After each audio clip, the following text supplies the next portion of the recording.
6 মাস যাবৎ বিয়ের জন্য মেয়ে খুঁজছি, যে মেয়েকেই পছন্দ হয় তার খোঁজ নিয়ে জানা যায় তার অতীতে কোনো ছেলের সাথে রিলেশন ছিল এবং বেহায়াপনায় লিপ্ত ছিল। এসব মেয়েদের বিয়ে করার বিধান কি? এসব শোনার পরিবার থেকে এসব মেয়েদের কোনো মেনে নিতে চাচ্ছেন না। দেখুন,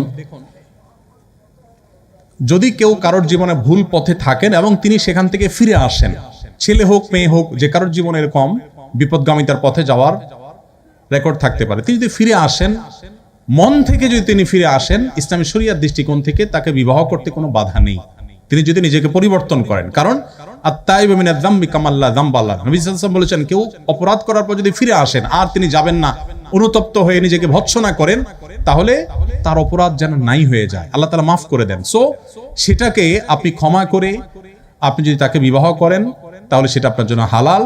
কোনোভাবে তার পেছনের সেই অপরাধ কর্মকে তুলে খুঁচিয়ে খুঁচিয়ে তাকে কষ্ট দেওয়া, এটা আপনার জন্য উচিত হবে না। বিবাহের আগে হারাম সম্পর্ক ছিল কিনা অনেকে খুঁটিয়ে খুঁটিয়ে এগুলো জিজ্ঞাসা করেন। ইসলামের নির্দেশনা হলো যে কোনো অপরাধ করার পর সেটা বলে বেড়ানো বা প্রকাশ করাটা আরেকটা অপরাধ।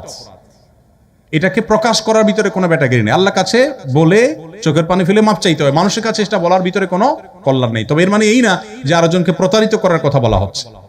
যদি হয়ে যায়, অনুতপ্ত হয়ে মাপ চাইতে হবে এবং এদেরকে বিবাহ করা শরীয়তে নাজায়েজ নয়। তবে হ্যাঁ, আপনি যদি মনে করেন যে আমি পবিত্র মানুষকে জীবন সঙ্গী হিসেবে ধারণ করবো, সেটা অবশ্যই আপনার গুড চয়েস, সেটা আপনার ভালো রুচির ব্যাপার, সেটা আপনি করতে পারেন। কিন্তু